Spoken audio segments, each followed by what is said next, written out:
sont belles ces landes là, ce vert ponctué de pierres comme ça, de roches. C'est vraiment très joli. Hein. Et puis là, on saisit bien le caractère sauvage quand même. C'est vrai qu'on s'y sent naturellement bien, je trouve. Ouais. Je le sens déjà dans ton pays, quoi. Ouais. Dans ton pays d'adoption, j'entends bien. Hein. C'est ça. D'ailleurs, ça fait combien de temps que tu vis ici, toi? Ça fait un an. Un an, Un an oui. déjà, ouais. Un jeune expatrié, alors. Bonjour à tous et merci une nouvelle fois de nous être fidèles. Cette semaine, je suis très heureux de vous faire découvrir une destination totalement inédite dans Échappée Belle. En effet, c'est la première fois que nous vous emmenons aux îles Féroé, situées dans l'Atlantique Nord. Cet archipel de 18 îles constitue, avec le Groenland, le 3e pays composant le royaume du Danemark. Les Féroïens ont leur propre langue, leur propre monnaie et leur propre vent d'ailleurs, qui décoiffe. Durant mon périple, je vais donc essayer de comprendre leur mode de vie, comment les Féroïens, soumis à la rudesse d'un climat et d'un territoire aussi sauvage qu'exigeant, s'adaptent à ces conditions de vie difficiles. Voilà, soyez donc les bienvenus aux Féroé, ces îles volcaniques réputées notamment pour leurs falaises spectaculaires ou encore leurs collines verdoyantes. Soyez les bienvenus dans mes Échappées Belles.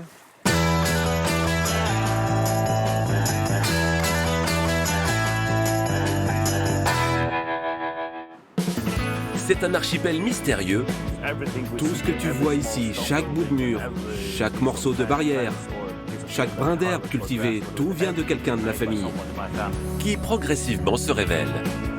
La raison pour laquelle ces chansons et danses anciennes sont toujours vivantes, c'est que nous sommes restés isolés du reste du monde pendant très longtemps. Et nos traditions sont donc profondément ancrées en nous.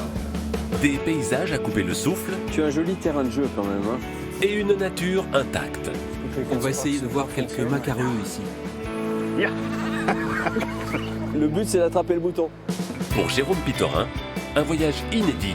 Quand on vit sur une petite île comme ici, on doit faire plusieurs métiers, avoir plusieurs casquettes. D'accord, par différents bonnets.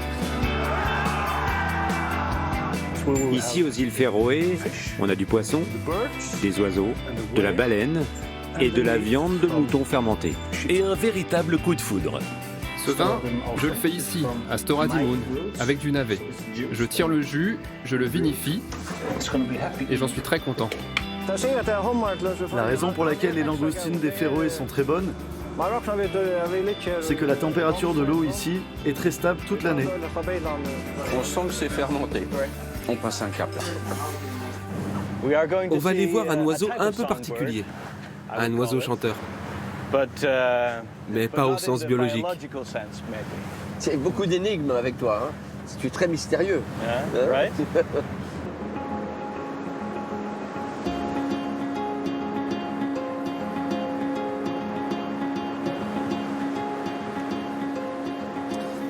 Alors, Lucas, je vois que tu as emmené ton appareil photo. Ça fait combien de temps que tu pratiques la photographie, toi? Je pratique, ça va faire depuis que je dois avoir 12 ans. Ouais. Donc ça va faire 12 ans quasiment bientôt. Et alors, ta démarche à l'origine, c'était de voyager, d'aller raconter des histoires, de rencontrer des gens? Au départ, j'étais plus sur de la photo de paysage, de la photo un peu impressionnante, on va dire. Et depuis quelques années maintenant, je bascule plus sur du portrait. Et alors, c'est ce qui t'a amené, la photographie, ici au Féroé? C'est ça. Il y a maintenant un peu plus de 2 ans. Alors le projet initial, je travaille sur la jeunesse ici.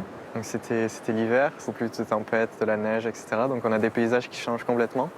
Et donc après avoir rencontré Ophélie, on a décidé tous les deux de venir ici. Ophélie, c'est ta compagne? C'est ma compagne. D'accord. Et donc il t'a suivi ensuite? Elle m'a suivi, du coup, ouais, c'est plus ça. C'est plus elle qui m'a suivi, si on veut être plus honnête.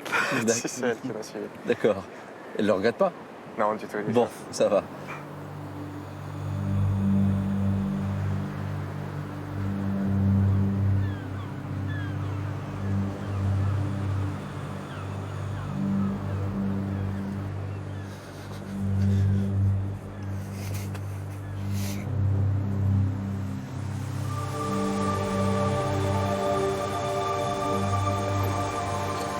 Oh là là. Et d'ici, on doit avoir 50 mètres sous nous. C'est ahurissant. Oh, la découpe là. Et donc là, juste, ce qu'on voit, c'est la cascade, hein, c'est ça? C'est la cascade de Buzz de la Fosseux qui se jette du coup du lac où on faisait du kayak tout à l'heure directement dans la mer.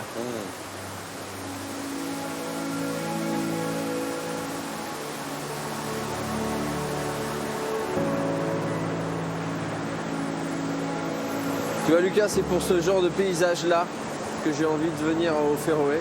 La brutalité des falaises et la douceur des collines verdoyantes comme ça. On est dans la nature, l'état pur comme j'aime, quoi. C'est une des raisons pour laquelle je ne veux pas partir. Tu veux pas partir d'ici? Maintenant, ce que je peux te proposer, c'est qu'on aille dans la capitale, à Tórshavn. Ça marche, on fait ça. Allez, super. Merci en tout cas de m'avoir Avec plaisir. offert ce beau cadeau d'introduction à mon voyage.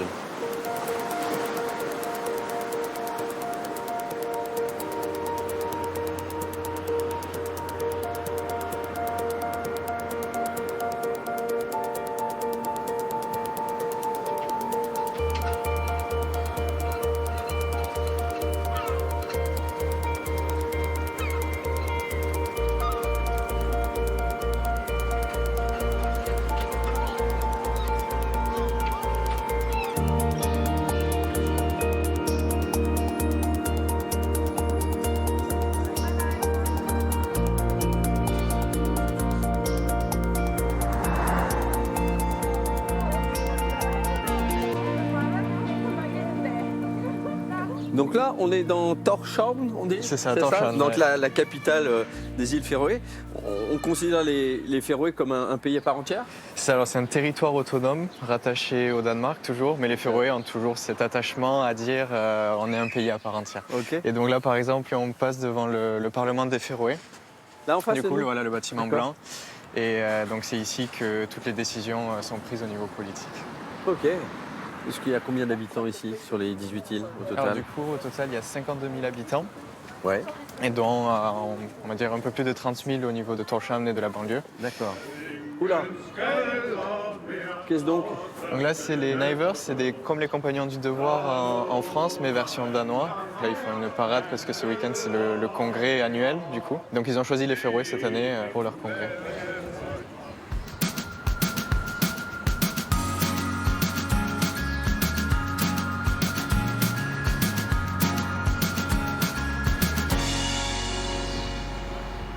Oh, on a des jolis toits végétalisés là.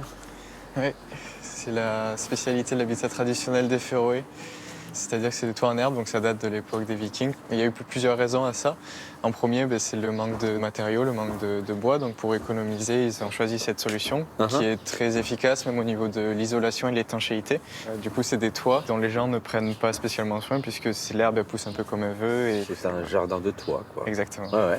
Et du coup, l'été, c'est assez fréquent de voir des Féroïens qui sortent et qui mettent leur chaise sur le toit jusqu'ils s'allongent sur leur toit pour profiter du soleil de temps en temps. Sérieux? Quand le soleil est là, ouais.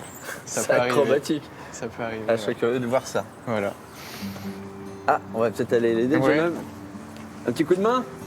Allez, c'est parti. Hop. C'est par là que tu voulais aller? Ouais, Oh, il ça habite tombe bien. juste à la maison à gauche. Ah, tu le connais? Ouais. Livraison? Livraison. Avec plaisir.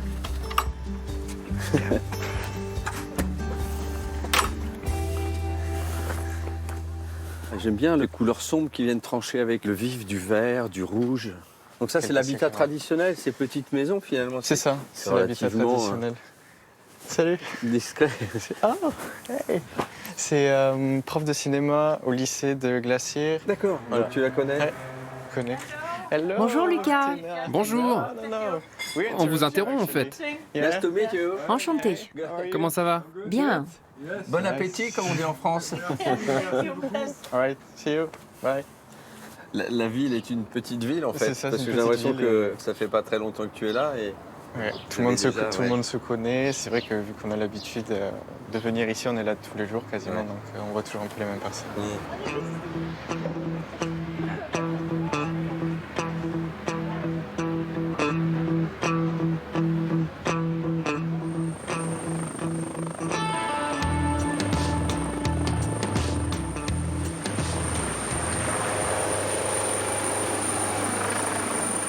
Bienvenue à bord de cet hélicoptère à destination de l'île de Koltur, que nous atteindrons après un vol de 6 minutes. Perdues dans l'Atlantique Nord, à mi-chemin entre l'Écosse et l'Islande, les îles Féroé, ce sont 18 îles dont 17 sont habitées. Pour se déplacer d'île en île, les 50 000 habitants n'ont longtemps eu que le ferry comme seul moyen de déplacement. Mais depuis les années 80, un hélicoptère assure des liaisons quotidiennes vers toutes les îles. Des sauts de puce de quelques minutes, très appréciés des habitants. Comme cette femme qui rentre chez elle sur l'île de Mykines après un séjour à la capitale.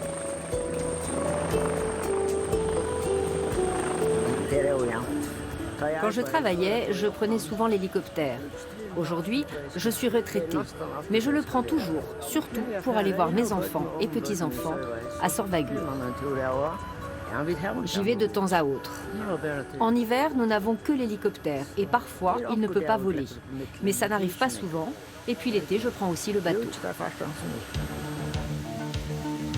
Largement subventionné par l'État féroïen, le prix des billets oscille entre 10 et 25 €, rendant le voyage en hélicoptère accessible à tous, qu'ils soient habitants ou touristes. Mais ce supercoptère sert également au transport sanitaire, au secours en mer ou à l'héliportage de charge. Et à ceux qui reprochent le bilan carbone d'un tel appareil, Hans-Erik, le chef des pilotes, expose des arguments imparables. Si vous êtes écologiste radical, bien sûr que pour vous, l'hélicoptère n'est pas bon pour l'environnement. Mais si vous êtes réaliste, vous verrez que nous sommes plus respectueux que l'ensemble des grandes villes où il y a plein d'hélicoptères et d'avions qui décollent et atterrissent en permanence. Nous avons un seul hélicoptère aux îles Féroé. Un pays avec une activité économique comparable aux autres. Si en plus vous prenez en compte le nombre de vies sauvées et de personnes secourues, vous comprendrez aisément combien cet hélicoptère est indispensable à la communauté. Mais tous les Féroïens n'ont pas recours à l'hélicoptère pour se déplacer. La plupart des 18 îles sont connectées entre elles par des tunnels routiers sous-marins. L'un des plus spectaculaires relie la capitale à l'île d'Esturoy. C'est le seul tunnel sous-marin au monde abritant un carrefour sur lequel des artistes ont érigé une œuvre d'art monumentale. Depuis 1963, 21 tunnels ont été construits, 11 sont en projet, 3 en cours de construction, comme celui-ci, qui dans quelques mois reliera l'île de Sandoy à la capitale grâce à une galerie de 10 km 800, enfouie à 155 mètres sous le niveau de la mer.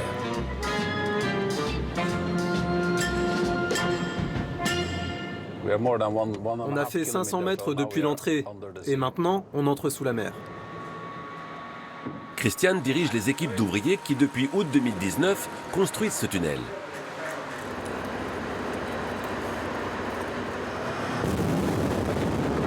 Après la longue phase de creusement à grands coups d'explosifs, les deux îles sont désormais reliées. Mais il faudra encore attendre quelques mois avant l'ouverture à la circulation. Quand c'est possible, on autorise les ambulances à passer. S'il y a une urgence, c'est plus rapide que de prendre le ferry, spécialement quand il fait nuit et que le ferry ne circule pas.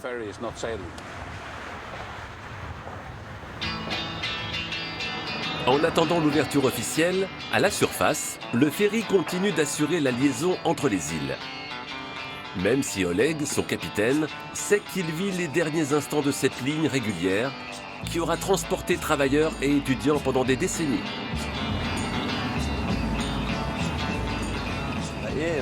Moi, j'ai déjà 70 ans, donc je ne devrais déjà plus travailler. Mais pour les jeunes, c'est dommage. Ils vont devoir trouver autre chose à faire. Comme tous les passagers, Eli, l'entraîneur de l'équipe nationale de football, se réjouit de ne plus être soumis aux horaires du bateau et aux caprices de la météo. Il sait pourtant que quelque chose va disparaître avec l'arrêt des liaisons maritimes.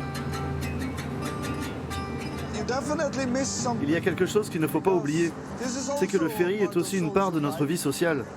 On se rencontre à bord, on discute de choses et d'autres. C'est vraiment un lien social qu'on va perdre. Même si, grâce au tunnel, on va pouvoir voyager quand on veut et comme on veut. Que ce soit sur la mer, sous terre ou par la voie des airs, les 18 îles de l'archipel des Féroé sont aujourd'hui totalement interconnectées et ne demandent qu'à se laisser découvrir.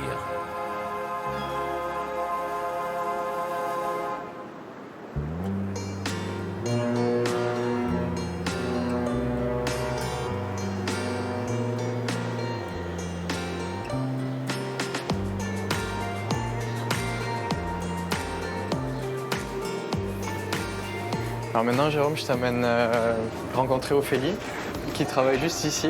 Ta compagne? C'est ça, ma compagne.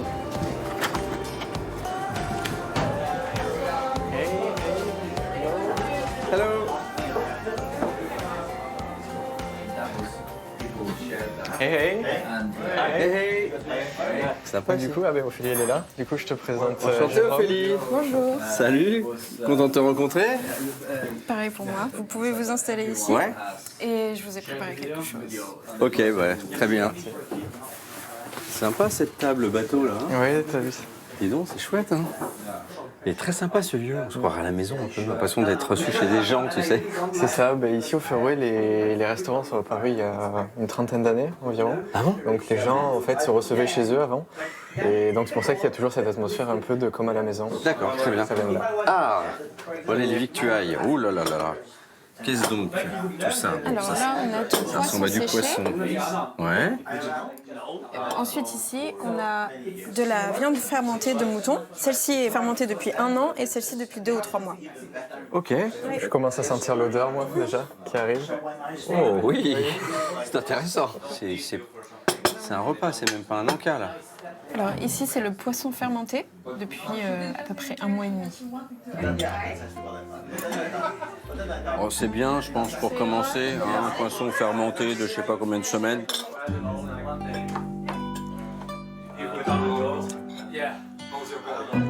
Alors, qu'est-ce que t'en dis? On sent que c'est fermenté. Ouais, tu sens bien. On sent que le poisson, il a quelques heures de navigation là. Mais c'est pas immangeable en fait. Je vais quand même goûter le mouton, parce que le mouton d'1 an quand même. Oula. On passe un cap là. Waouh. Ah, ça vous fait marrer. Hein. Ah oui, on adore ça. C'est moi qui devrais m'étouffer, c'est pas toi. Alors, donc vous êtes venus ici parce que vous êtes photographes tous les deux. Et qu'est-ce que tu as apprécié ou qu'est-ce que tu as trouvé de... Ce que j'aime, c'est la nature ici. C'est tout le temps et c'est partout. J'ai aussi un projet ici avec des enfants. On travaille autour des mythes et légendes. Justement, demain, on part dans les îles du Sud. Donc, si tu veux venir avec nous. Eh ben, écoutez, ouais. Je me joins à vous avec grand plaisir. En plus, la photo, j'adore ça. Donc, c'est cool.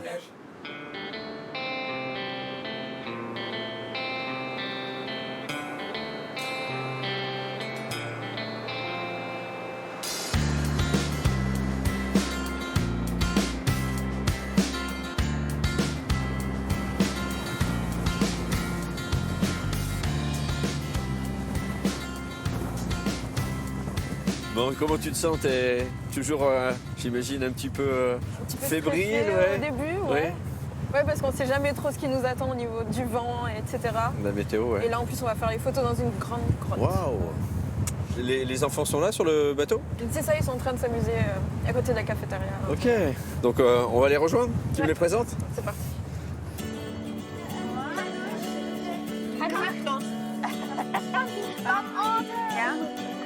Korsland. Ja. Ja, då, Johan.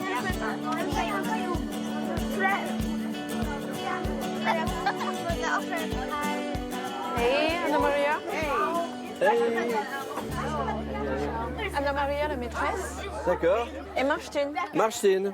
Enchanté, Martine. C'est toi qui vas être la vedette du jour, alors? Oui. Yes. Alors, tu as une coiffure qui a un lien avec peut-être la légende que tu traites aujourd'hui? Non, pas vraiment. Il est comme ça tous les jours? Oui, il fait souvent cette tresse-là et je trouve que ça lui va bien et ça donne un petit côté viking aussi. Ah.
C'est excellent ces tenues là.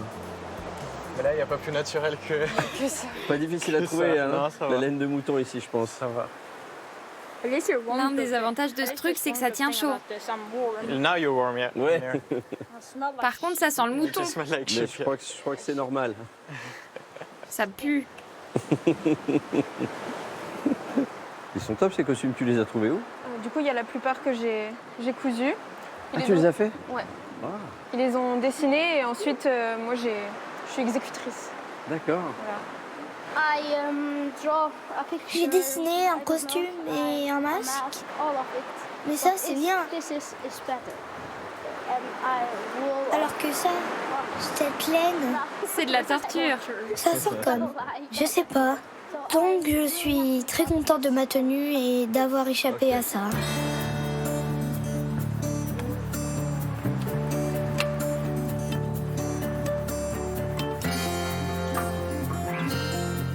Voilà, comme ça. Je peux regarder dans la chambre? Ouais. Ouais. Faut mettre ta tête sous le drap. Oui. C'est à l'envers, c'est ça? C'est ça. Ouais. Waouh. Il y a une super luminosité hein, quand même avec cet appareil. C'était, on va dire, presque le premier appareil photo. Pour quelle raison ce choix de format? Je pense que le fait d'avoir un matériel comme ça, ça leur permet de se dire ok, c'est sérieux. Donc, Ouais. Ah, c'est chouette en tout cas comme projet, bravo. Puis on sent, ils jouent le jeu, il y a une fierté de se réapproprier. C'est vrai que les Féroïens sont très attachés à leur légende, à leur mythologie, etc. Donc tout ce qui est un peu en lien avec ça, c'est toujours très instructif pour eux. Le décor est inouï là. It's okay. Bravo. Oui, j'aime bien, il lève son pouce discrètement. Vous êtes la maman de qui?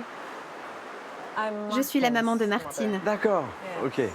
Il était très excité de venir ici et il s'est beaucoup amusé et a vraiment apprécié de travailler sur ce projet avec Lucas et Ophélie. C'est une super expérience. Hop, voilà.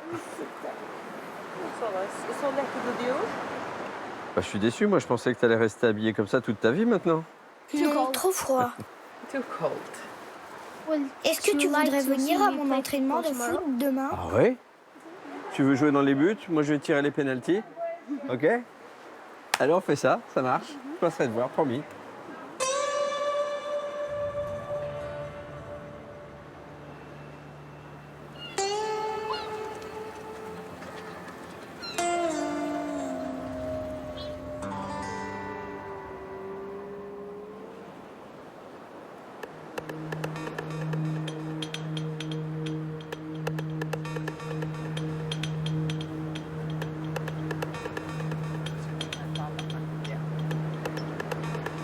Lourdement chargée, Eva et son mari, Jon, s'engagent dans la seule brèche rayant les parois verticales de l'île de Storadimoun. La pente est raide, la chute interdite. Cet itinéraire, pour le moins escarpé, est pourtant l'unique chemin pour rejoindre le rivage. Ce chemin qui descend vers la mer doit absolument rester praticable. Parce que l'hélicoptère, certes c'est pratique si vous êtes malade ou si vous vous cassez une jambe ou je ne sais quoi, mais en été, on a beaucoup de brouillard et il arrive que l'hélico ne puisse pas venir pendant une semaine. Et si quelque chose tourne mal, il faut pouvoir recevoir du secours depuis la mer.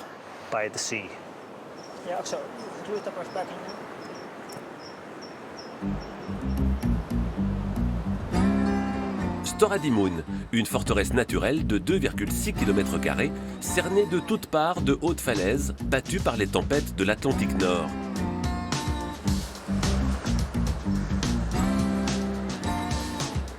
Tels des naufragés sur une île déserte, Eva et Jon en sont les derniers habitants. Mais dans quelques jours, l'été sera là, apportant avec lui quelques touristes courageux.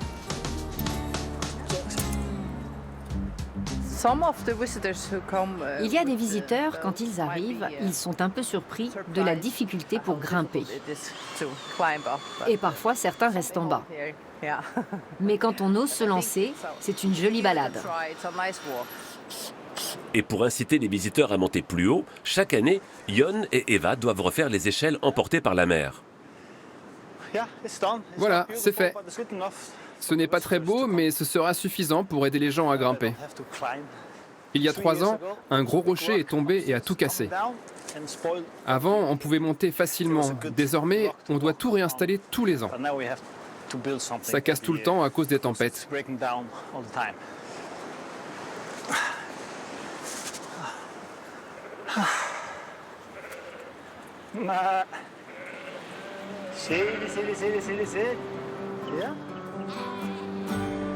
Malgré son allure de caillou austère et désolé, Storadimoun est une oasis. Presque tout ce que le couple consomme est produit sur la ferme. Les œufs, le lait, la viande, les pommes de terre et même le vin, alors qu'aucun raisin ne pousse ici. Ce vin, je le fais ici, à Storadimoun, avec du navet. Je tire le jus, je le vinifie et j'en suis très content.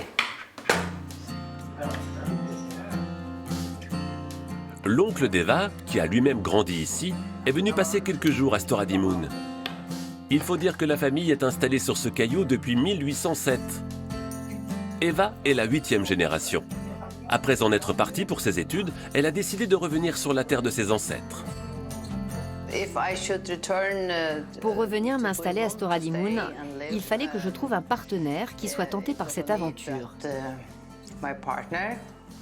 Parce qu'ici, il n'y a pas d'autre solution que de vivre tout le temps ensemble. Yon a trouvé le projet intéressant.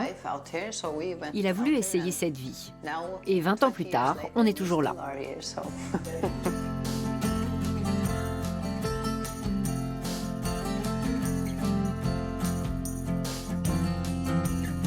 Le couple a eu 2 enfants qui, à leur tour, sont partis étudier vers d'autres horizons. L'école qui les a vus grandir est toujours là, à quelques mètres de la maison.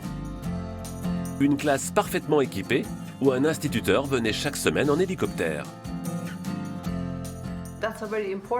C'est une chose très importante. Aux îles Féroé, le gouvernement a décidé que quel que soit l'endroit où vous vivez, même sur une île isolée comme celle-ci, vos enfants doivent avoir accès à l'éducation.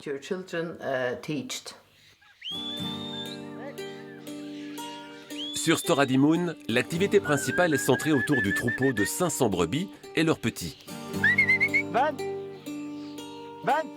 Pour les aider dans leurs tâches, Yon et Eva sont assistés de leurs chiens de berger qu'il faut entraîner régulièrement.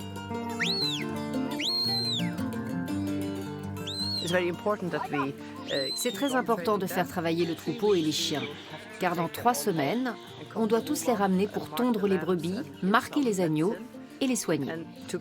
Mais pour que ce soit possible, on doit les entraîner à se laisser diriger. Donc c'est ce que l'on fait le plus souvent possible.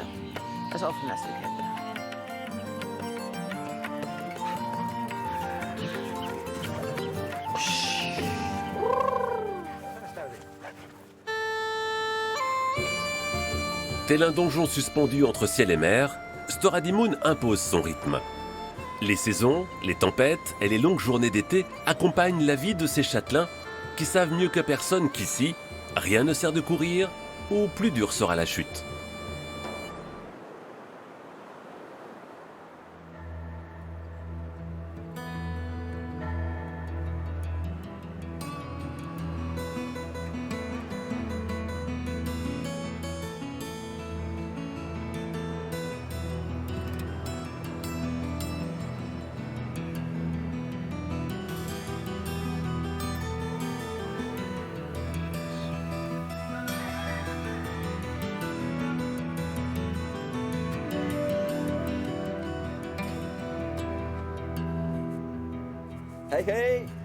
Salut Jérôme. Oui, presque. Hartfree. Je vais essayer de ne pas écorcher ton nom, je vais faire mon maximum. C'est parfait. On va chercher Martine à l'entraînement de foot maintenant, c'est ça? J'espère que ça lui fera plaisir que j'ai tenu parole. Ouais. Il a vraiment hâte de te revoir. C'est vrai? Et combien d'habitants ici à Toftay? Environ 1500.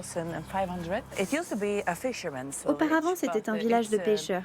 Mais il y en a beaucoup moins aujourd'hui par rapport à ce que j'ai connu.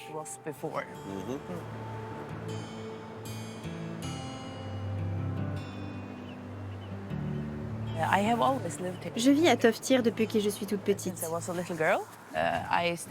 Je vis d'ailleurs toujours dans la maison dans laquelle j'ai grandi. Avec mon mari, nous avons racheté la maison de mes parents.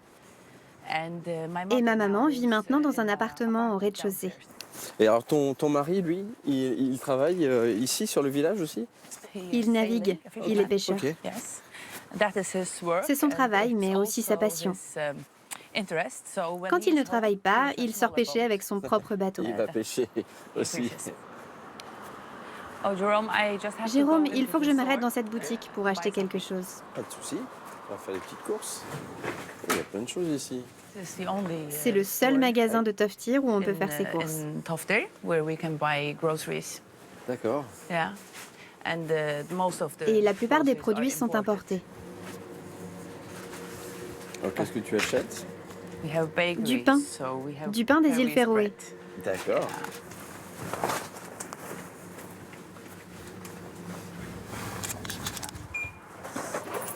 Là, t'en as pour 8-9 euros. 1 kilo de sucre et un pain. Ouais, la vie est chère ici. Hein.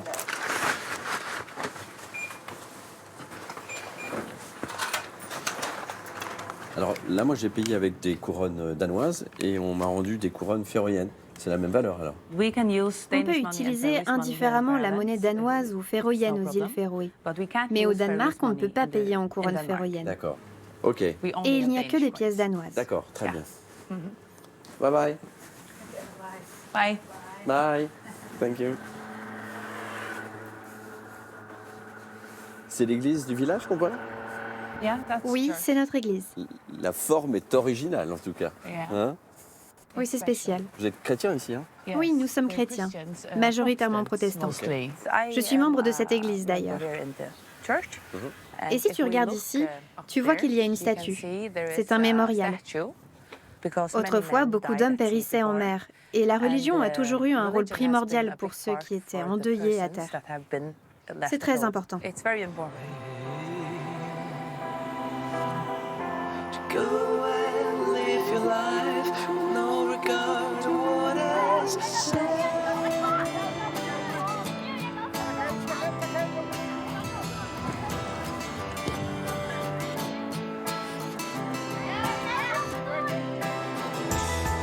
Ah, super! Chouette terrain de foot là. Bah, l'équipe de France de football a joué quelques fois contre les îles Féroé. Je me souviens moi de matchs, d'avoir vu les Bleus venir affronter votre équipe ici ou même les avoir reçus en France. Ah, ils jouent bien les petits là. Wow! Bravo! Martin!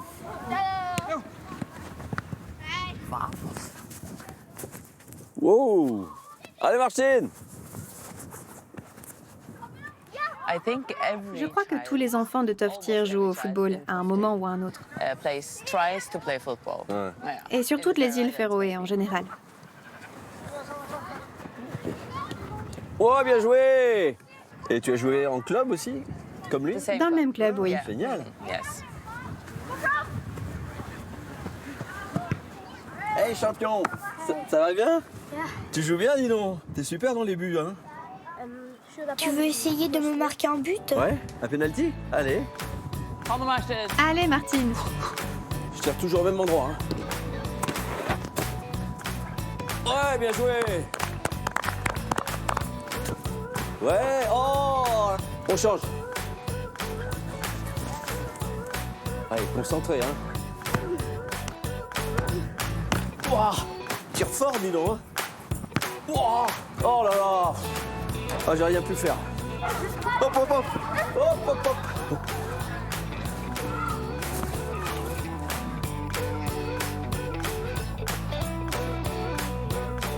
This is our home. Bienvenue chez nous.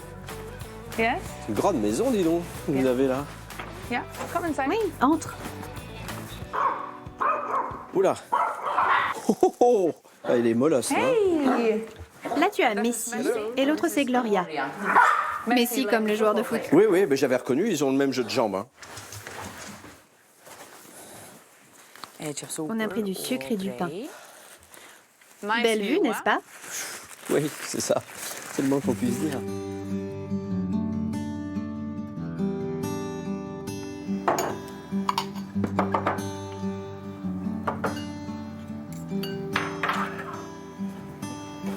va faire peut-être un peu juste pour 3 quand même. Hein.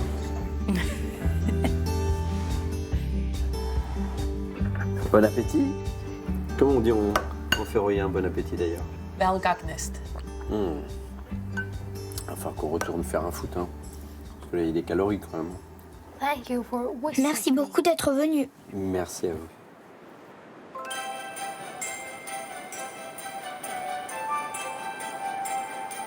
Les îles Féroé sont renommées dans le monde entier pour la qualité de leurs produits de la mer.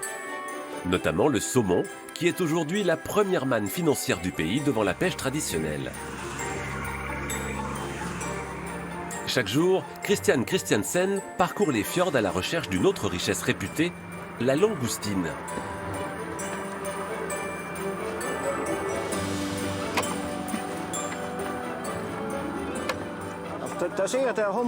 La raison pour laquelle les langoustines des Féroé sont très bonnes, c'est que la température de l'eau ici est très stable toute l'année, grâce au Gulf Stream. À l'inverse d'autres régions productrices qui connaissent de plus grandes variations, trop chaud ou beaucoup trop froid. Mais ici, l'eau ne varie pas de plus de 1 degré. Celles-là, elles sont pour un grand restaurant de Tórshavn.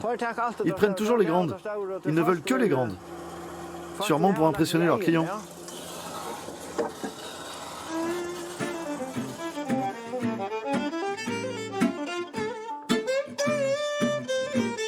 Ces langoustines de luxe finissent la plupart du temps sur les plus belles tables de la planète, comme chez Poulandria Ziska à Tórshavn, qui à 32 ans a déjà été récompensé par 2 étoiles au guide Michelin.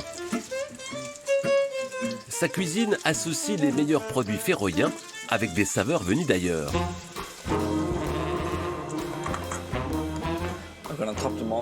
Je dépose des morceaux de bœuf japonais et là, quelques œufs de truite.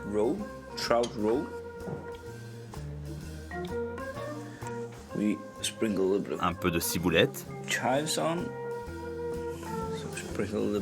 et des fleurs séchées pour décorer. Et c'est servi avec une sauce aux choux fermentés. Beaucoup de plats puisent leurs ingrédients dans la mer. Mais on essaye de travailler aussi nos sauces avec ce qu'on trouve sur les îles. Il n'y a pas beaucoup de choses, certes, mais on trouve des herbes et un petit éventail de légumes. Et puis ici, on conserve nos ingrédients grâce au séchage et à la fermentation.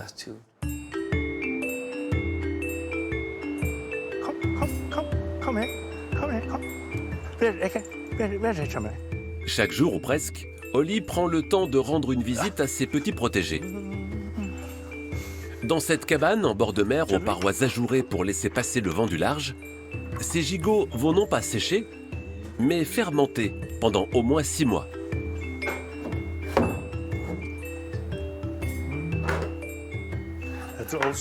Il me semble très bon. Mais le meilleur moyen de le savoir, c'est encore de le goûter. On n'a aucun moyen de contrôler le processus.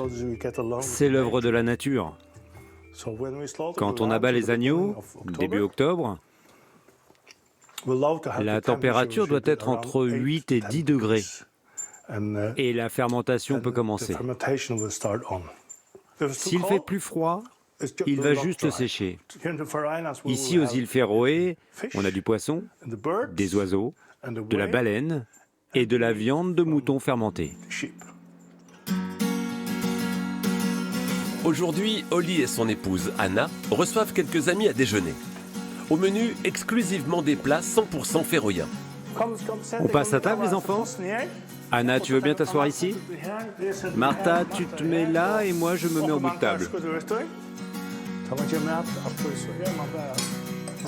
Alors, on démarre par notre premier plat national. C'est de la morue fermentée. C'est une version d'Anna. Ce n'est pas la manière habituelle de le préparer. Cette recette associe l'ail, le persil, les pommes de terre et la sauce de l'agneau fermenté. En plat de résistance, Oli a prévu de servir le second plat national, mais que pour une fois, il va cuire au barbecue. Et voilà la viande de mouton fermentée. L'épaule d'agneau et les côtes. Ça, c'est vraiment les îles Féroé. Le vrai goût de la maison. Mais tout ne se passe pas comme prévu. Il y a beaucoup de graisse. Oh là là, c'est la graisse sur les os qui brûle. Le désastre qui s'annonce ne manque pas de faire bien rire les invités. Tout est sous contrôle? Oui, oui, elle se moque de moi. Martha, donne-moi un couteau. Pour de la viande grillée, c'est de la viande grillée. Je n'ai jamais vu ça de ma vie, mais le poisson était bon. Heureusement que nous avons d'autres boutons au four. Cet accident de parcours n'empêchera pas Oli et Anna de continuer à accueillir tout au long de l'année des visiteurs du monde entier pour leur faire partager l'esprit du Heimablidni. Heimablidni, ça veut dire l'hospitalité à la maison. C'est l'esprit qu'on retrouve dans les repas traditionnels, celui des fermes et celui de la cuisine de nos grands-mères, qui, comme vous le savez, sera toujours la meilleure pour chacun de nous. Les repas chez l'habitant constituent aujourd'hui encore l'une des principales attractions touristiques du pays. Un concept né pour pallier à la rareté des restaurants. Le premier n'a ouvert qu'au milieu des années 80.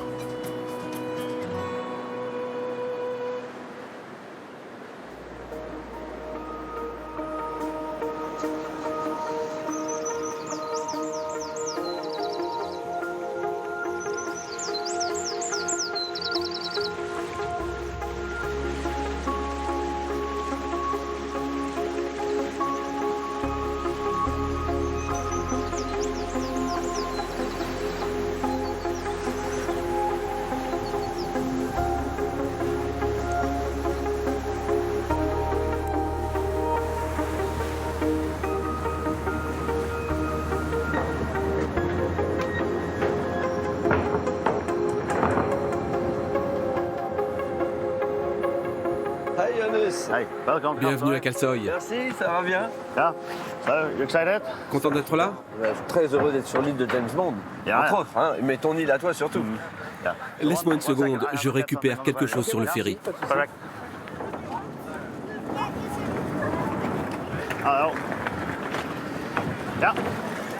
C'est quoi? C'est le courrier, je suis le postier de Kalsoy. Ah, tu fais aussi postier? Mais je croyais que tu étais éleveur de moutons. Quand on vit sur une petite île comme ici, on doit faire plusieurs métiers, avoir plusieurs casquettes. Par différents bonnets, hein. Ce village s'appelle Siradalur, ça veut dire la vallée du sud. C'est le village le plus au sud de l'île. C'est aussi le plus récent et le plus petit.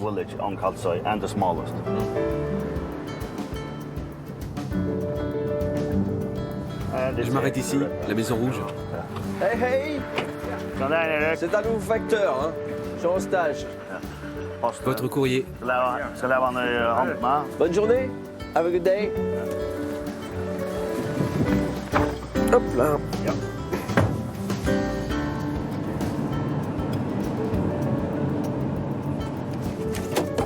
À voter.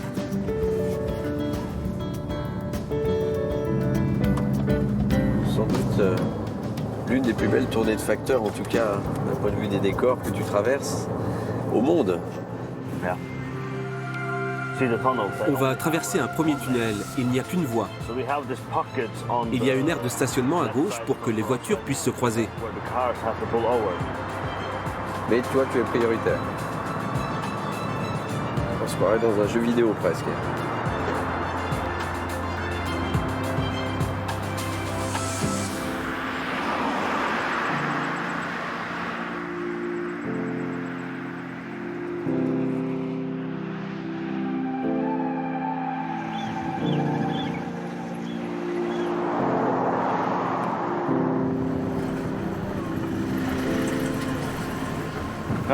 Salut. Salut.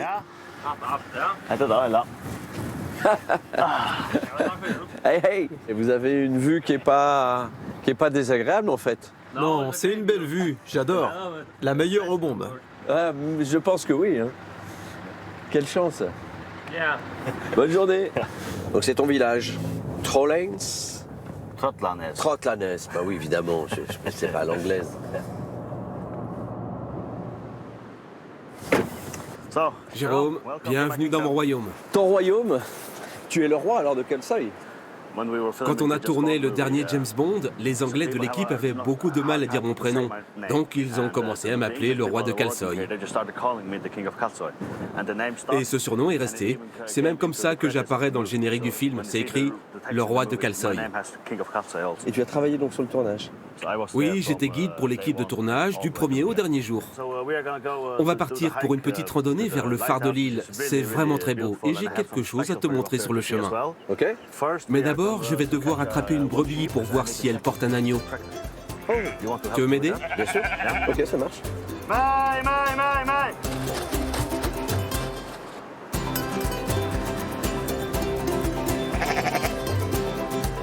Le but, c'est d'attraper le bouton.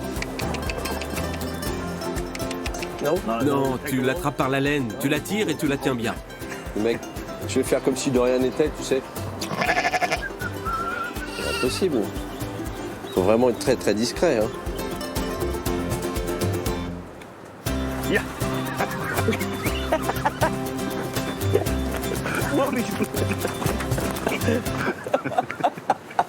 Ah, j'avais jamais fait ça encore. C'est puissant comme bête. Bah viens, maintenant qu'on est copains. Elle se moque de toi. Hein. Ah ouais, je crois bien, ouais. Tu vois, celle-ci, elle vient, on pourrait presque la prendre. Hein. C'est dommage que ce soit... Ah ouais, carrément. Ah ouais, tu rigoles pas la façon de les prendre. Celle-ci ne porte pas d'agneau. D'accord. Très bien. Bon. Cours, cours. Bah, tout dépend. Si c'est vraiment une information urgente, on va prendre le temps de le faire. Personnellement, si j'avais à choisir, je préférerais qu'on parte en randonnée si c'était possible. Tu as donné le meilleur de toi-même. J'essayais avant de partir, on sait jamais.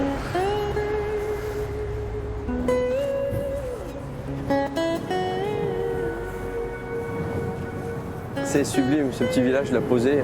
Ta famille, toi, a toujours vécu ici, dans cet endroit? En cherchant dans les archives, on a trouvé des traces de ma famille en 1698. Je suis la 15e génération. Oh. Et tu dois être très fier de faire partager à la fois l'héritage familial et puis le patrimoine naturel qui est absolument exceptionnel ici sur ton île. Tout ce que tu vois ici, chaque bout de mur, chaque morceau de barrière, chaque brin d'herbe cultivé, tout vient de quelqu'un de ma famille. Ce sont des traces du 19e, du 18e et du 17e siècle. J'ai vraiment le sentiment de perpétuer l'œuvre de mes aïeux. Et bien sûr, je suis très fier de raconter l'histoire ancienne de ma famille aux visiteurs qui viennent ici. J'imagine que les hivers ici doivent être très rudes. Hein. J'ai vu quelques photos avec de la neige notamment. Ce n'est pas possible pour tout le monde. Mais plus l'hiver est rude, plus on apprécie l'arrivée de l'été. On apprécie sûrement plus l'été que n'importe quelle autre personne. On n'est pas fait pareil, mais ça arrive. Allez, on poursuit la balade. En direction du phare. Je t'avais dit que j'avais travaillé sur le dernier James Bond, mais avant d'aller au phare, j'aimerais te montrer quelque chose que j'ai installé en souvenir de James Bond. D'accord. Voici la tombe de James Bond. Oui, jusqu'à la fin du dernier James Bond, le héros, donc James Bond, meurt. Et il meurt dans une séquence qui s'est tournée ici, c'est ça? Beaucoup de gens enterrent leur chat ou leur chien dans leur jardin. Moi, j'ai la tombe de James Bond dans mon jardin. Pas mal. Repose en paix, James. Hein? God bless you. Juste devant nous, tu vois le phare. Il est posé là depuis 1927. Okay. Ça fait presque 100 ans. Il a été construit par mon arrière-grand-père et 2 fermiers de notre village. Ah ouais, d'accord. Moi, la première photo que j'ai vue des îles Féroé, c'était une prise de vue qui a dû être faite de là-bas, où il y avait toute cette perspective-là.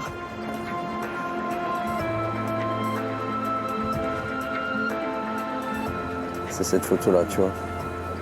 C'est de là-bas. C'est très étroit et dangereux ici, alors vas-y tranquillement.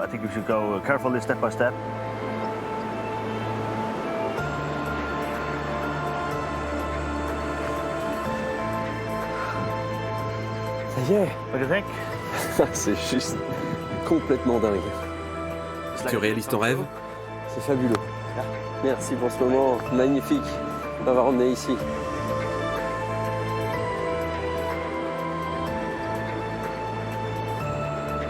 Perfect. Thank you.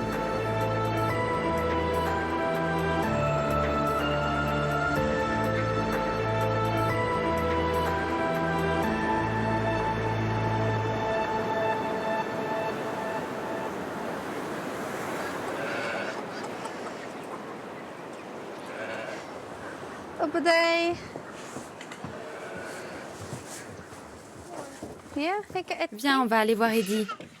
Oh, Eddie! Celui-ci, c'est le mouton de Mayali. Il est également sur son t-shirt. Elle ne va pas à la crèche, alors elle m'accompagne tous les jours. Elle aime ça. Et comme vous voyez, elle est très à l'aise avec les animaux.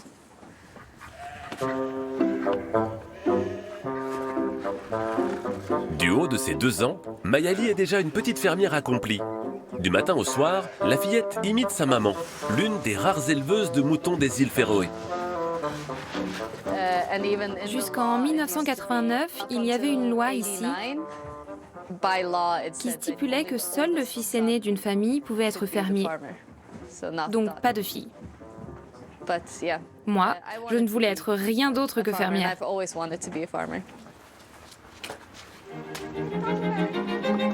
Après avoir suivi des études d'administration et de commerce, Harriet a finalement décidé de reprendre la ferme familiale avec ses poules, ses oies, ses chevaux et surtout ses 70 moutons.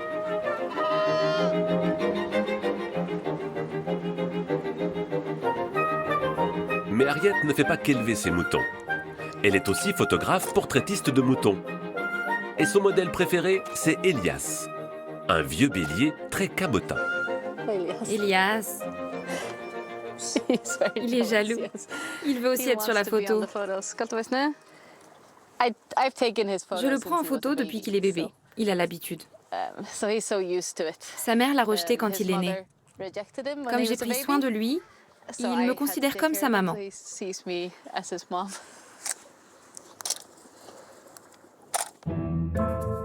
Les portraits des protégés d'Harriet finiront sur des posters, des t-shirts ou des mugs pour être vendus dans quelques magasins du pays, mais principalement sur Internet.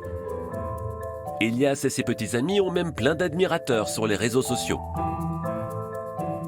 Sans les gens qui me suivent sur Instagram et sans les gens qui achètent mon art, la ferme ne serait pas la même. Et je pense que je ne pourrais sûrement pas en vivre si je ne vendais pas de posters.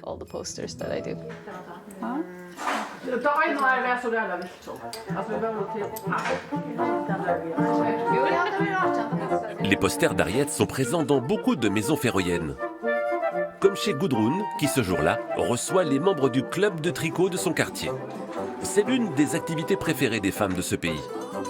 Qu'elles soient jeunes ou moins jeunes, une grande majorité d'entre elles se retrouvent dans ces clubs pour partager un bon moment tout en confectionnant des vêtements en laine de moutons du pays. C'est très important pour nous. Moi, j'adore ça. On s'entend toutes très bien et on est heureuse de se voir tous les 15 jours. Et puis on fait d'autres choses ensemble. On se fait un voyage à l'étranger tous les 4 ans.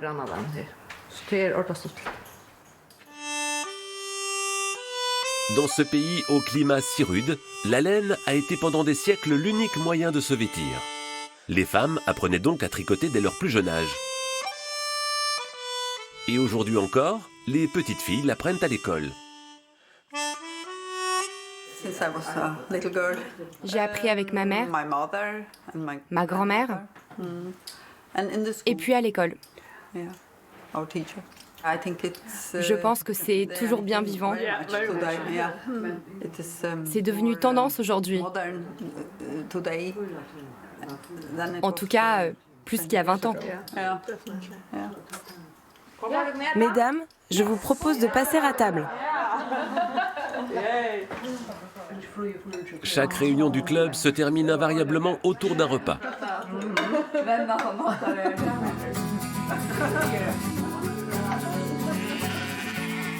Après avoir pendant des siècles donné leur viande et leur laine, aujourd'hui les brebis nourrissent également les Féroé grâce à leur image. Jusqu'en 2017, il était impossible de trouver le nom d'une rue de la capitale sur les cartes en ligne de Google. Mais tout a changé lorsqu'une agence de communication locale a lancé une campagne publicitaire pour le moins originale, dont le mouton est la vedette. Oyar, j'aimerais jeter un coup d'œil sur le film des moutons.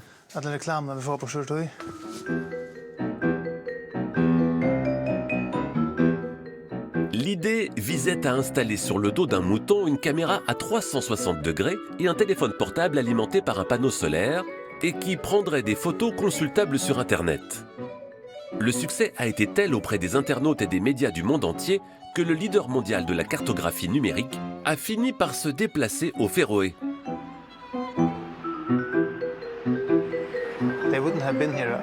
Ils ne seraient jamais venus sans tout ce buzz, parce que l'histoire est très bonne. Les gens ont aimé cette idée qu'un David se frotte comme ça à Goliath. Ce tout petit pays au milieu de nulle part, qui s'est dressé contre Google.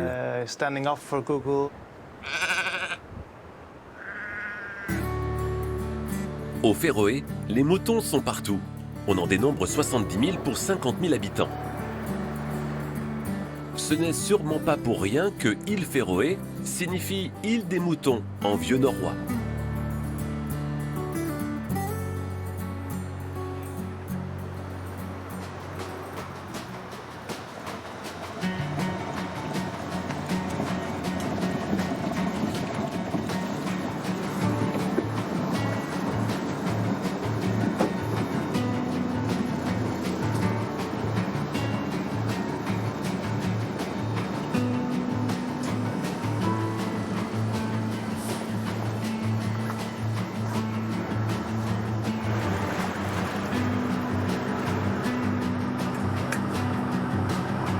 Du café? Non, pas de café, je te remercie. Non, non. Du thé? Non, je vais prendre un jus d'orange pressé. Du jus d'orange? On n'a pas ça à bord. Pour le capitaine, le skipper. La première chose qu'on va faire, c'est s'arrêter là-bas, pour voir si on peut attraper un peu de poisson. Je vais t'apprendre à tout préparer, à préparer les lignes. Et on utilise un appât particulier pour toi. Ah, hâte de voir ça. C'est un ancien système de pêche français. D'accord. Je connaissais pas ce système-là, moi. Les Français sont venus avec au début du XVIe siècle. À l'époque, ils utilisaient un poids et un seul hameçon. Et maintenant, on a 2 hameçons. Et donc c'est devenu un système de pêche ici très féroïen? On s'en sert beaucoup pour la pêche sportive, mais plus du tout pour la pêche professionnelle. Toi, tu es pêcheur par passion, hein, tu n'es pas pêcheur professionnel, Jens? J'ai été pêcheur professionnel pendant de nombreuses années, et j'aime toujours ça. Donc finalement, toi, Jens, tu proposes des sorties en mer pour pêcher, pour découvrir aussi les îles alentours. C'est toute l'année, ça? Je travaille beaucoup pendant l'été. Mais pendant l'hiver, il n'y a pas de touristes. Mais je loue régulièrement le bateau aux locaux qui se débrouillent seuls.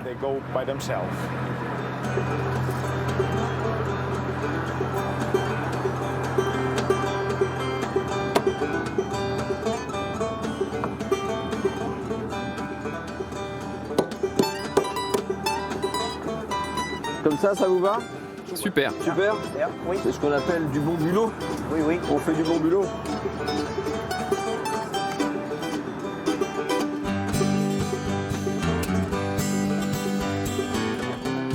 Allez, go.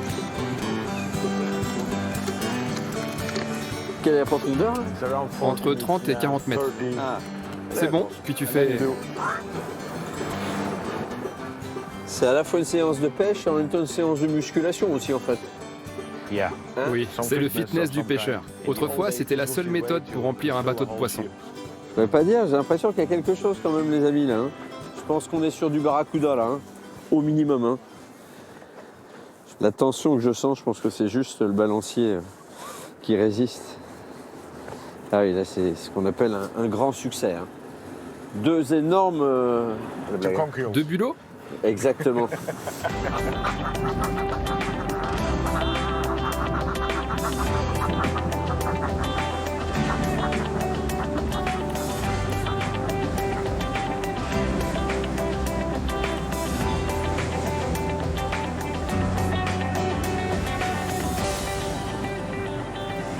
C'est surprenant pour moi d'entendre un Féroïen dire que vous avez un respect pour la mer, parce qu'on sait aussi qu'ici, vous chassez la baleine, vous chassez le requin, des espèces protégées, vous allez au-delà de la législation mondiale pour ça. C'est vrai qu'il y a une convention qui interdit de tuer certaines baleines et d'autres espèces de mammifères marins. Mais on n'a jamais signé cet accord. La mer qui entoure les îles Féroé nous appartient, ainsi que tout ce qui est dedans. Et au-delà même des autorisations, le fait de chasser ces animaux-là de manière aussi violente, je ne sais plus, la dernière fois c'était quasiment 1500 dauphins qui ont été massacrés comme ça. Ça, c'est pas quelque chose qui te choque, toi qui aimes la nature, qui aimes l'océan? Non, j'y étais. Non. J'étais un des tueurs. Sérieusement? Oui. Comme je te le disais tout à l'heure, on est au milieu de cette nature, sa beauté majestueuse, la mer. Et c'est exactement ce que nous sommes. Nous sommes dans la nature. On vit grâce à la nature, on chasse ce qui est dans la nature, on pêche. Pour moi, les dauphins et les baleines ont la même importance qu'ont les poissons pour vous. Mais je comprends ta façon d'analyser les choses et je pense que c'est un débat, on ne sera pas d'accord de toute façon, on a nos points de vue, mais tuer un animal qui est en train de disparaître, j'arrive pas à comprendre en fait. Je pense qu'il y a quelque chose de très culturel finalement. Historiquement, c'est quelque chose que vous faites depuis des siècles, donc peut-être que vous avez aussi pris l'habitude d'appréhender ces massacres comme juste de la chasse pour vous, et nous on voit ça avec un autre regard extérieur.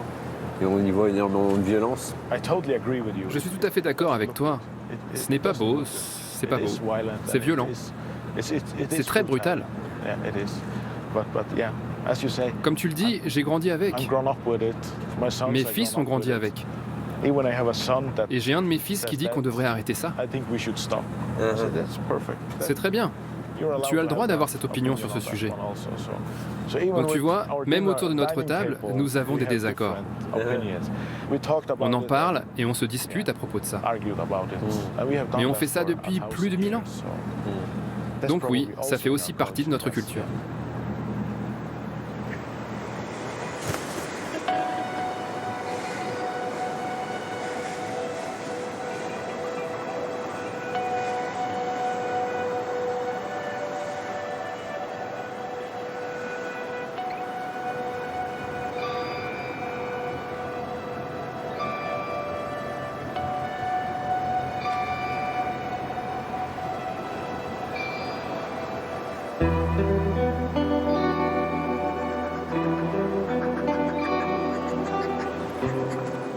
Petite escale, c'est ça? Oui, une petite pause pour aller chercher une gaufre ou autre chose dans la petite boutique. Non. Monsieur s'arrête à acheter des gaufres. C'est énorme. C'est marrant ce truc. Bucker, t'inquiète pas, hein, mais si t'es sage, on te ramène une gaufre.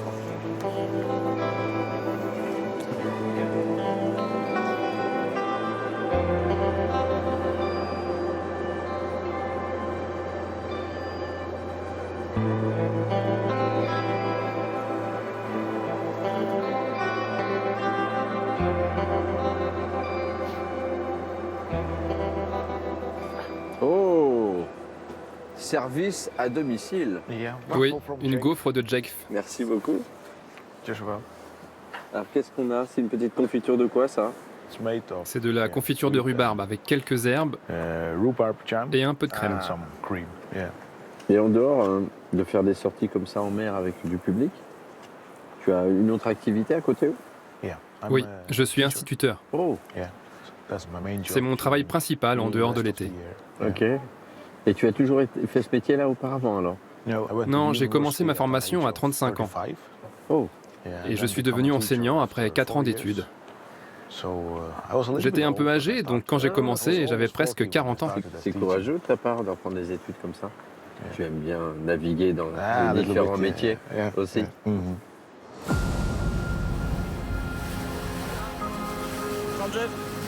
51, 51, 52, klaar! Go! Uit! 2! Uit de step! 2 zodan! 3 got! 4 sagat! 5 step! 6 marat! 6 sagat! 8! Goed juist staan! Ollie! Go! D'avril à fin juillet, dans tous les ports féroïens, on peut apercevoir ce genre d'équipage à l'entraînement. Et aujourd'hui encore, Cécile et ses amis n'ont pas ménagé leurs efforts.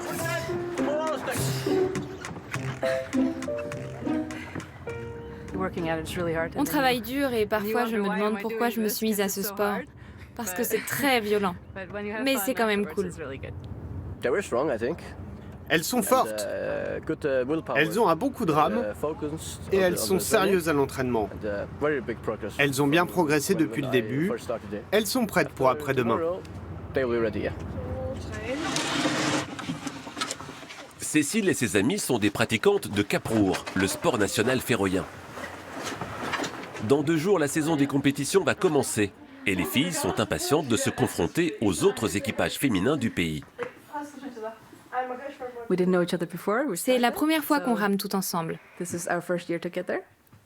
Elle, par exemple, en fait depuis des années, d'autres sont débutantes.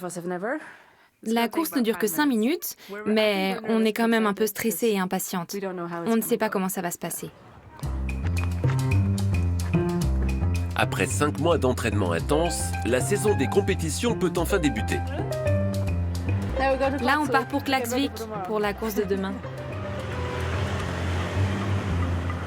Les bateaux de Caprour sont une évolution des barques de pêche traditionnelles. Autrefois, les pêcheurs faisaient fréquemment la course entre eux pour être les premiers à vendre leurs poissons sur le port. En 1880, la première course officielle est créée. Et très vite, les pêcheurs vont adapter leurs embarcations pour les rendre plus rapides. John est l'un des 3 charpentiers de marine à connaître les secrets de sa fabrication. Quand on construit un bateau pour la course, il y a beaucoup de contraintes. En fait, c'est plus facile de fabriquer un bateau de pêche. Dans le Caprour, il y a quelques dimensions à respecter. La forme est différente. Ils sont plus fins que les bateaux utilisés pour la pêche. Le secret d'un bon bateau, c'est son poids. Il ne faut pas qu'il soit lourd. Et il doit fendre l'eau comme un couteau.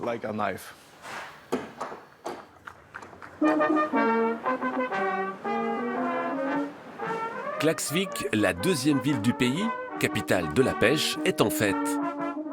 Dans quelques heures va s'y dérouler la première étape du championnat de Caprour.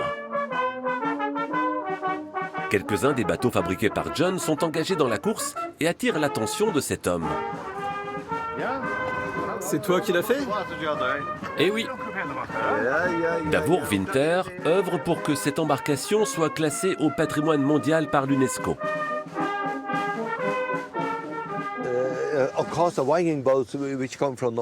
Bien sûr, les bateaux vikings, ceux qui venaient de Norvège ou d'Écosse, étaient plus grands que celui-ci. Mais nous, on l'a fait plus petit pour que les quelques hommes d'un seul petit village puissent le mettre à l'eau et le sortir de l'eau facilement. En plus, il est beau et très maniable. Dans le mauvais temps féroïen. C'est la foule des grands jours. On est venu de tout l'archipel pour participer ou simplement assister aux courses.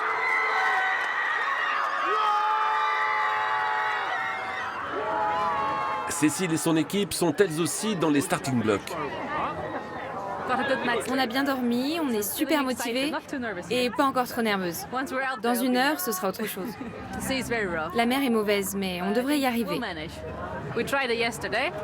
On s'est mise dans le bain lors d'un petit entraînement autorisé hier. Donc on sait à quoi s'attendre, on est prête.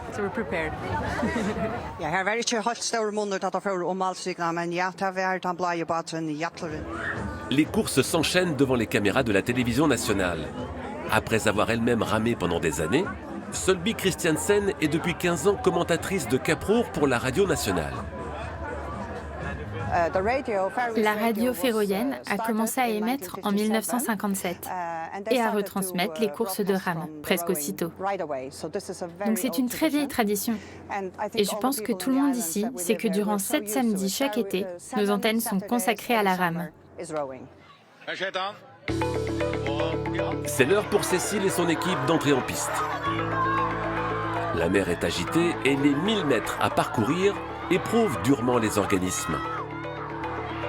Après avoir résisté autant que possible, la jeune équipe doit s'incliner. Mais avec les honneurs, en terminant 5e sur les 10 bateaux engagés. La première partie s'est mieux passée que les derniers 500 mètres. On n'a pas aussi bien ramé qu'au début parce qu'on était fatigués, mais c'était notre première course ensemble. On va se concentrer sur la prochaine course. Pour tous, la journée a été difficile. Mais dès demain, Cécile et les autres retourneront à l'entraînement pour tenter de jouer les premiers rôles lors de la prochaine étape.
Salut Jérôme, bienvenue à Koltur. Merci. Tu as fait mon vol? Génial, c'est court mais c'était sublime. C'est mon endroit préféré sur Terre, l'un d'entre eux. Tu veux venir t'installer? Allez, vas-y, montre-moi un petit peu. On rentre dans une maison de hobbit là. Attention à ta tête. Ah mais c'est super. Bienvenue dans notre humble demeure de Koltur. C'est la station de recherche où les biologistes et les chercheurs s'installent pour leurs travaux. Ah super. Je suis sûr que tu vas bien dormir. Ah ben c'est certain. Quelle vue incroyable, j'adore. On va aller observer quelques oiseaux. Allez, on fait ça, je me prépare rapidement.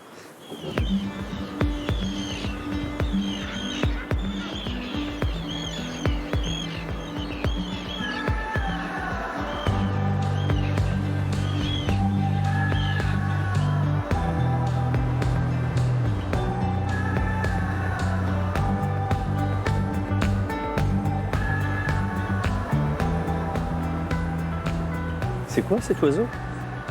C'est une oie à bec court. Tu vois qu'elle a une bague à une patte. Elle a peut-être été élevée par quelqu'un. C'est une espèce que je n'ai jamais vue ici. Je te porte bonheur.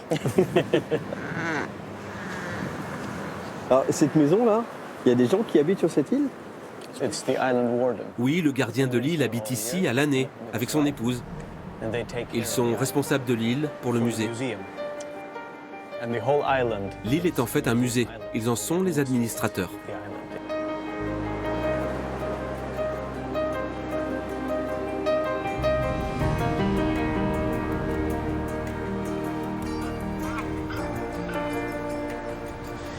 C'est bizarre. Ouais. Tu lui as dit des choses, non? Je n'ai jamais rien vu de tel. C'est sympa d'avoir un petit compagnon.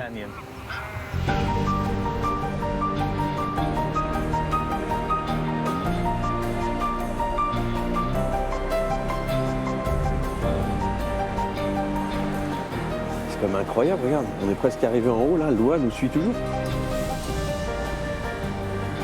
On va essayer de voir quelques macareux ici.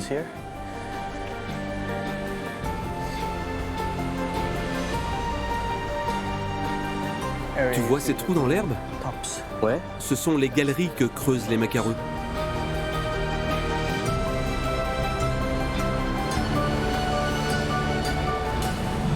C'est un beau spectacle qu'on a déjà là. Hein. Un beau ballet là.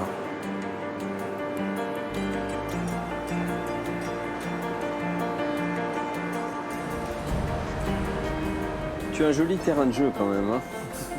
Et alors cette passion pour les animaux et pour les oiseaux en particulier, c'est une passion que tu as depuis tout jeune? J'ai toujours eu une grande passion pour les animaux. Quand j'étais gamin, j'avais l'habitude d'attraper les chats sauvages. Ils me griffaient alors que moi, je les trouvais mignons. Et quand j'ai obtenu mon bachelor, je suis parti en Afrique du Sud pour étudier les traces des animaux sauvages pour ma thèse. Ça a dû te changer d'ici au niveau des décors. C'est sûr, c'est sûr. Je me suis dit, tu es parti très loin, maintenant il est temps de rentrer chez toi, aux îles Féroé, et rapporte un peu de ces connaissances que tu as acquises ailleurs. Je crois que je partage ça avec les oiseaux, cet attachement à ma terre de naissance. Est-ce qu'il y a des espèces qui sont en danger, en déclin? Oui, il y a très clairement des populations d'oiseaux qui sont menacées ici. Par exemple, les populations de macareux ont diminué de façon régulière depuis le milieu du XXe siècle. Il a été prouvé que c'est lié aux effets du changement climatique. Je vais te montrer un nid en descendant. L'huîtrier est notre oiseau national. D'accord. Il est très connu pour son cri très puissant. Il alerte tous les autres oiseaux. C'est comme un gardien.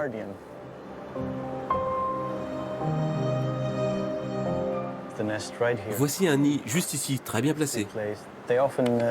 Souvent, elles pondent 3 œufs. Ils sont tachetés de noir comme ça, c'est surprenant. Qu'est-ce qui justifie le fait qu'ils ne soient pas d'une couleur homogène en fait?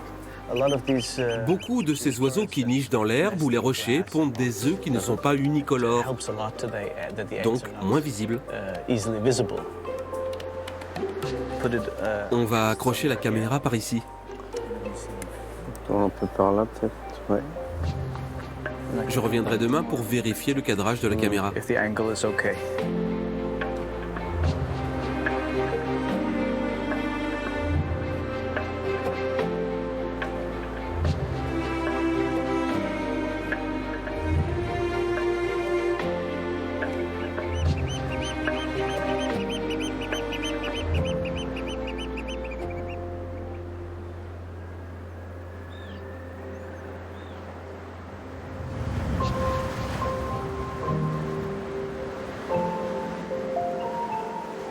Jérôme, je voudrais te montrer quelque chose.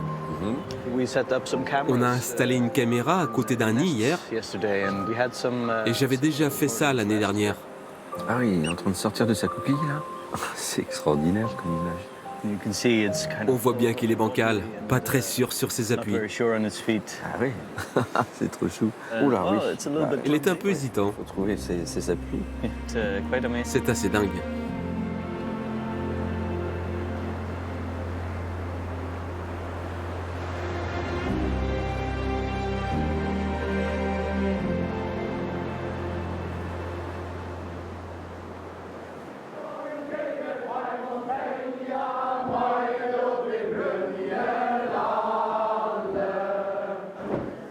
C'est l'histoire d'un enfant des îles Féroé.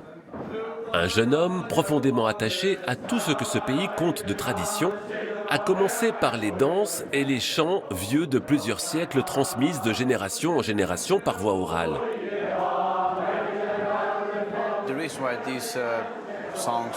La raison pour laquelle ces chansons et danses anciennes sont toujours vivantes, c'est que nous sommes restés isolés du reste du monde pendant très longtemps. Et nos traditions sont donc profondément ancrées en nous, et les danses sont une part importante de ces traditions. Je crois que c'est la raison principale.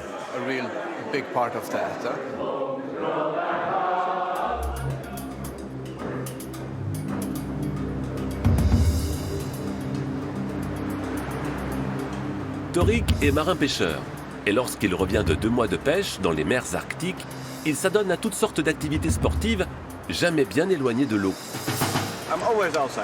Je suis toujours dehors, sur un kayak, un bateau, sur une falaise, toujours dehors. Et ça m'est égal, 100 km/h de vent. Il y a toujours quelque chose à faire. Quand le temps le permet, je vais grimper, par exemple. Il n'y a pas de mauvais temps, juste de mauvais vêtements.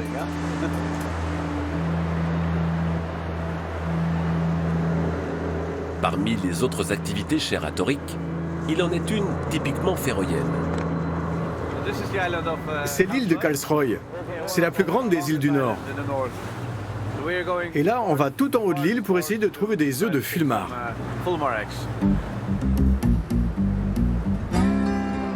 Chaque mois de mai, lorsque des dizaines de milliers de fulmars boréales viennent pondre leurs œufs sur les vertigineuses falaises, depuis la nuit des temps, les Féroïens ont la curieuse habitude de venir prélever quelques centaines d'œufs pour les manger. Le fulmar est la seule espèce concernée par cette pratique, aussi ancienne que la présence des hommes sur ces îles où les ressources alimentaires étaient rares. Mais aujourd'hui, la mer est trop agitée, empêchant Torik d'accoster. Comme toujours aux îles Féroé, le problème c'est le temps. Parfois c'est une bonne chose, mais aujourd'hui il y a trop de houle. Donc les œufs vont vivre un jour de plus. Mais Torik n'est pas homme à renoncer aussi facilement.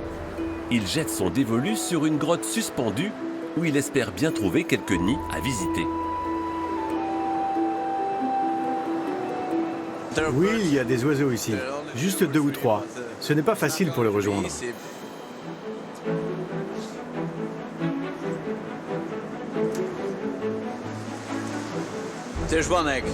Il y a un œuf. Il y en a un autre. J'en ai 2. Je suis chanceux. J'ai trouvé 2 œufs de fulmar. Je vais les cuisiner.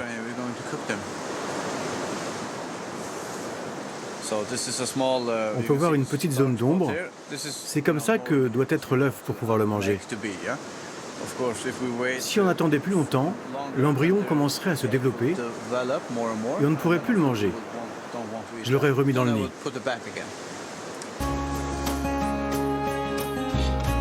De retour à la maison, Torik s'empresse de manger ses œufs avec son petit garçon.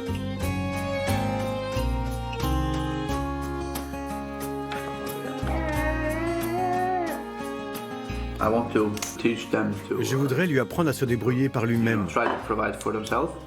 qu'il soit capable de vivre dans et avec la nature. Chez nous, ça commence par manger des œufs de fulmar. Et quand il sera grand, il pourra aller les chercher lui-même ou bien venir m'aider. Torik revendique fièrement d'être un voleur d'œufs. Une tradition qui, selon lui, sera toujours plus respectueuse de la nature que la consommation d'œufs industriels.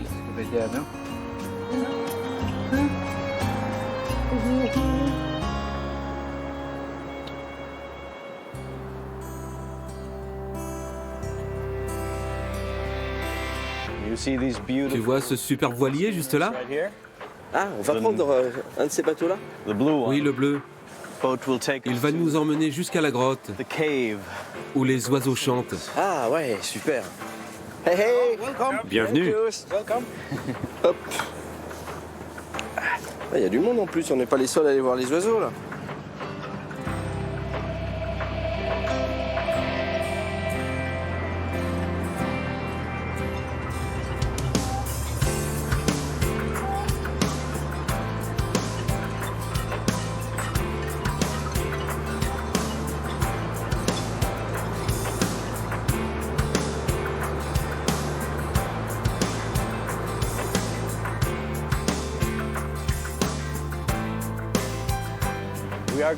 On va aller voir un oiseau un peu particulier, un oiseau chanteur, mais pas au sens biologique. Ouais. C'est beaucoup d'énigmes avec toi. Hein. Tu es très mystérieux. Mais je vais te révéler le secret maintenant. C'est moi l'oiseau. Ah, tu vas chanter? C'est vrai? Mais pourquoi dans une grotte? En fait, une des choses qu'on adore, c'est d'aller dans des lieux improbables où personne n'aurait l'idée d'aller. D'accord.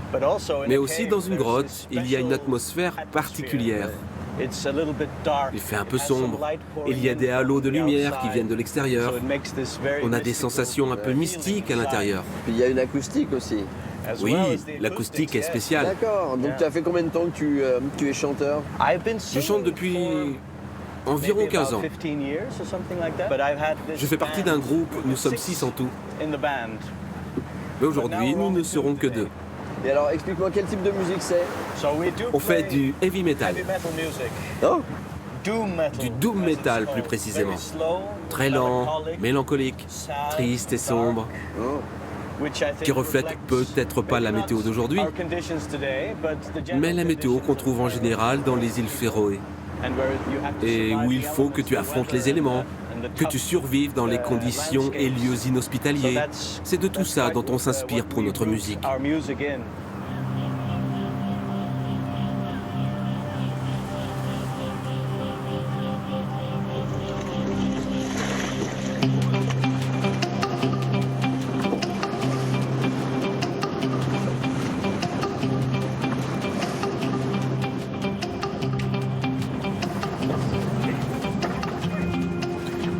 Moi, je suis bien placé, hein, je suis au premier rang, moi.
Voilà, mon périple sur les îles Féroé s'achève avec un vrai sentiment d'émerveillement au regard de ces spectaculaires paysages, de ces endroits absolument incroyables, hors du temps presque. J'ai beaucoup été aussi impressionné par la faculté des Féroïens à pouvoir vivre dans une certaine hostilité de la météo et puis surtout de leur faculté à vivre aussi dans un certain isolement et en connexion totale avec la nature. Une nature qui est quasiment sauvage partout. Voilà, je remercie tous ceux qui m'ont accompagné. C'est très très dépaysant comme endroit. C'était un moment, en tout cas pour moi, extrêmement ressourçant. J'ai adoré vraiment cette destination. Je vous dis à très vite pour de nouvelles échappées belles dans d'autres contrées lointaines. Vous pouvez revoir cette émission en replay ou bien nous suivre sur les réseaux sociaux pour voir les coulisses des tournages. À très bientôt. Et comme on dit ici, farvel, au revoir, merci, tac tac.